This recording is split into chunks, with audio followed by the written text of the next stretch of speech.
ಸ್ನೇಹಿತರೆ, ಕೆಲವು ದಿನಗಳ ಹಿಂದೆ ಕಲ್ಕತ್ತಾದ ಆರ್ಜಿಕರ್ ಮೆಡಿಕಲ್ ಕಾಲೇಜಿನಲ್ಲಿ ಒಬ್ಬ ವೈದ್ಯೆ 36 ಗಂಟೆ ಸತತವಾಗಿ ವರ್ಕ್ ಮಾಡಿ ಡ್ಯೂಟಿ ಮೇಲಿದ್ದು ಹೋಗಿ ರೆಸ್ಟ್ ತಗೊಳ್ಳುವಂತ ಸಮಯದಲ್ಲಿ ಹೋಗಿ ಅವಳ ಮೇಲೆ ರೇಪ್ ನಡೆದಿದೆ.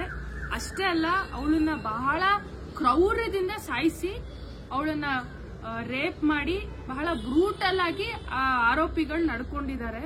ಸ್ನೇಹಿತರೆ, ಇದರ ವಿರುದ್ಧ ಇಡೀ ದೇಶದಾದ್ಯಂತ ಎಲ್ಲ ಭಾಗಗಳಲ್ಲೂ ಒಕ್ಕೊರಲಿನಿಂದ ವಿರೋಧ ಬರ್ತಾ ಇದೆ. ಹಲವಾರು ಜನ ಆ ಒಕ್ಕೊರಲಿನಲ್ಲಿ ವಿರೋಧ ವ್ಯಕ್ತಪಡಿಸ್ತಾ ಇದ್ದಾರೆ, ಆಕ್ರೋಶ ವ್ಯಕ್ತಪಡಿಸ್ತಾ ಇದ್ದಾರೆ. ಹಲವಾರು ಮೆಡಿಕಲ್ ಕಾಲೇಜುಗಳಿಂದ ವೈದ್ಯರುಗಳು, ಪ್ರೊಫೆಸರ್ಗಳು ಎಲ್ಲರೂ ಬೀದಿಗಿಳಿದಿದ್ದಾರೆ. ನಿನ್ನೆ ದಿನ ಕಲ್ಕತ್ತಾನಲ್ಲಿ ರಾತ್ರಿ 12 ಗಂಟೆಗೆ ಹೆಣ್ಮಕ್ಳು ಮತ್ತೆ ನಮಗ್ ಸ್ವಾತಂತ್ರ್ಯ ಬೇಕು, ಯಾವುದು ಘನತೆಯುತವಾಗಿ ಬದುಕುವಂತ ಸ್ವಾತಂತ್ರ್ಯ ಬೇಕು ಅಂತ ಹೇಳಿ ಲಕ್ಷಾಂತರ ಸಂಖ್ಯೆನಲ್ಲಿ ನಿನ್ನೆ ರಾತ್ರಿ ಬೀದಿಗಿಳಿದಿದ್ದಾರೆ. ರಿಕ್ಲೇಮ್ ದಿ ನೈಟ್ ಅಂತ ಹೇಳಿ. ಸ್ನೇಹಿತರೆ, ಇಲ್ಲಿ ನಾವು ನೋಡ್ತಾ ಇದೀವಿ, ಇದು ಒಂದು ಇನ್ಸಿಡೆಂಟ್ ಅಲ್ಲ, ಪದೇ ಪದೇ ಇಂಥ ಇನ್ಸಿಡೆಂಟ್ಗಳು ನಡೀತಾನೆ ಇದೆ. ಇದೇ ಇಶ್ಯೂ ನಡೀತಿರ್ಬೇಕಾದ್ರೇನೆ ಮಹಾರಾಷ್ಟ್ರ ಮುಂಬೈನಲ್ಲಿ ಒಂದು 9ನೇ ಕ್ಲಾಸಿನ ಹುಡುಗ 3 ವರ್ಷದ ಹುಡುಗಿನ ರೇಪ್ ಮಾಡಿರೋ ಇನ್ಸಿಡೆಂಟ್ ಹೊರಗಡೆ ಬಂತು. ಕೆಲವೇ ದಿನಗಳ ಹಿಂದೆ ಒಂದು ಹೈಸ್ಕೂಲ್ ಹುಡುಗ ಇಡೀ ನೈಟ್ ಪೋರ್ನ್ ನೋಡಿ ಬೆಳಗ್ಗೆ ಆ ಸ್ವಂತ ತಾಯಿನ ರೇಪ್ ಮಾಡಿರೋಂತ ಸುದ್ದಿ ಬಂತು. ಸ್ನೇಹಿತರೆ, ಯಾಕೆ ಇಷ್ಟು ಸುದ್ದಿಗಳು ಬರ್ತಾ ಇದೆ? ಯಾಕೆ ಹೆಣ್ಮಕ್ಳ ಮೇಲೆ ಇಷ್ಟು ಕ್ರೈಮ್ಸ್ ನಡೀತಾ ಇದೆ? ಒಂದು ಕಡೆ ಸ್ನೇಹಿತರೆ, ಕಲ್ಚರಲಿ ನಾವು ನೋಡ್ತಾ ಇದೀವಿ, ಈ ಡಿ ಜನರೇಷನ್ ನಮ್ ಸಮಾಜದ ಇಡೀ ಬೆನ್ನೆಲುಬನ್ನ ಅಲ್ಲಾಡ್ಸಕ್ ನಿಂತಿದೆ. ಪೋರ್ನೋಗ್ರಫಿ ಇವತ್ತು ಎಷ್ಟ್ರ ಮಟ್ಟಿಗೆ ರಾಂಪಂಟ್ ಆಗಿದೆ. ಹೆಣ್ಮಕ್ಳನ್ನ ಲಿಟ್ರಲಿ ಭೋಗದ ವಸ್ತುವಾಗಿ ನೋಡುವಂತ ಈ ಮನೋವೃತ್ತಿ, ಈ ಕ್ರೌರ್ಯ ಎಷ್ಟ್ರ ಮಟ್ಟಿಗೆ ಬೆಳೀತಾ ಇದೆ ಅಂದ್ರೆ ನಮ್ ಮಕ್ಳು ಹಾಳಾಗ್ತಾ ಇರೋದನ್ನ ನಮ್ ಕಣ್ ಮುಂದೆ ನಾವು ಕಾಣ್ತಾ ಇದೀವಿ. ಸ್ನೇಹಿತರೆ, ಇಲ್ಲಿ ನಮ್ಮ ಎಲ್ಲ ಯಂಗ್ಸ್ಟರ್ಸ್, ಎಲ್ಲ ಡಾಕ್ಟರ್ಸ್ ಸಮಾಜನ ರಕ್ಷಣೆ ಮಾಡಬೇಕು, ಸಮಾಜನ ಬದಲಾಯಿಸಬೇಕು, ಹೆಣ್ಮಕ್ಳ ಪರಿಸ್ಥಿತಿ ಹಿಂಗಿರಬಾರ್ದು ಅಂತ ಯಾರೆಲ್ಲ ಯೋಚನೆ ಮಾಡ್ತಾರೆ ಅವರಲ್ಲಿ AIDS ನಾವು ಒಂದ್ ಅಪೀಲ್ ಮಾಡ್ಕೋತೀವಿ. ಈ ಇಡೀ ಹೋರಾಟದ ಸಮಯದಲ್ಲಿ ಬರೀ ನಿಮ್ ಕಣ್ಣೀರ್ ಸಾಕಾಗಲ್ಲ, ಬರೀ ನಿಮ್ ಆಕ್ರೋಶ ಸಾಕಾಗಲ್ಲ, ಬರೀ ಜಸ್ಟಿಸ್ಗೋಸ್ಕರ ನಿಮ್ಮ ಕರೆ ಕೂಗು ಇದಿಷ್ಟ ಸಾಕಾಗಲ್ಲ. ಇಲ್ಲಿ ನಮಗೆ ಇದೆಲ್ಲದಕ್ಕೂ ಮೀರಿರುವಂತ ಒಂದು ಕಲ್ಚರಲ್ ರೆವಲ್ಯೂಷನ್, ಕಲ್ಚರಲ್ ಮೂವ್ಮೆಂಟ್ ಹರಿಬಿಡುವಂತ ದೊಡ್ಡ ಅವಶ್ಯಕತೆ ಇದೆ. ಸ್ನೇಹಿತರೆ, ಇವತ್ತು ಆಗಸ್ಟ್ 15 ನಮ್ಮ ದೇಶ ಪೊಲಿಟಿಕಲಿ ರಾಜಕೀಯವಾಗಿ ಬ್ರಿಟಿಷರ್ನ ಒದ್ದು ಹೊರಗೆ ಹಾಕಿದ ದಿನ.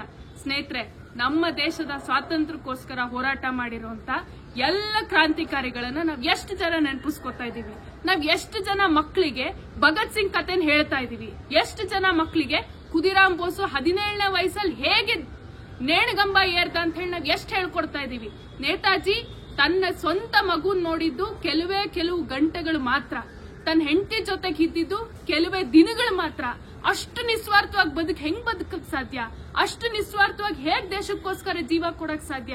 ಈ ಮಾತುಗಳನ್ನ ನಾವು ಮಾತಾಡ್ತಾ ಇದೀವ, ಇದನ್ನ ನಾವು ಚರ್ಚೆ ಮಾಡ್ತಾ ಇದೀವ, ಇದ್ ನಮ್ಮ ಮಕ್ಕಳಿಗೆ ಹೇಳ್ಕೊಡ್ತಾ ಇದೀವ. ಇದ್ ನಾವು ಮಾಡಿಲ್ಲ ಅಂದ್ರೆ ಸ್ನೇಹಿತರೆ, ಕಲ್ಚರಲ್ಲಿ ನಮ್ ಸಮಾಜ ಡಿಜನರೇಟ್ ಆಗಲ್ಲ ಅನ್ನೋದಕ್ಕೆ ಯಾವ ಕವಚನೂ ನಾವು ಸೃಷ್ಟಿ ಮಾಡಕ್ ಸಾಧ್ಯ ಇಲ್ಲ.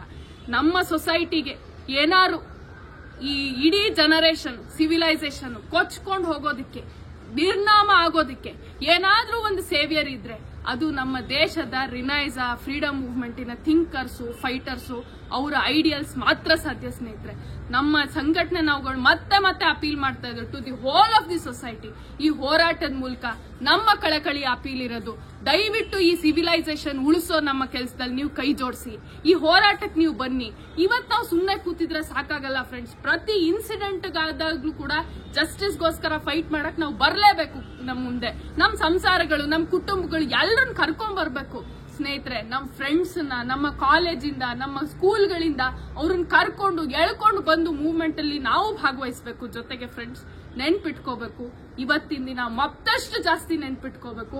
ನಮಗ್ ಸ್ವತಂತ್ರ ಸಂಗ್ರಾಮದ ಹೋರಾಟಗಾರರು ಬೇಕು, ಭಗತ್ ಸಿಂಗ್ ಬೇಕು, ನೇತಾಜಿ ಬೇಕು. ಅವರ ರಿಯಲ್ ಐಡಿಯಲ್ ಸೊಸೈಟಿ ಸೃಷ್ಟಿ ಆಗೋವರ್ಗುನು ಅವ್ರು ಏನ್ ಸಂಸ್ಕೃತಿ ಅಟೈನ್ ಮಾಡಿದ್ರು, ಆ ಸಂಸ್ಕೃತಿ ನಮ್ಮ ಸಮಾಜದ ಒಕ್ಕೊರಲಿನಲ್ಲಿ ಅಟೈನ್ ಮಾಡೋವರೆಗೂ ನಮಗ್ ಅವ್ರುಗಳು ಬೇಕು ಫ್ರೆಂಡ್ಸ್.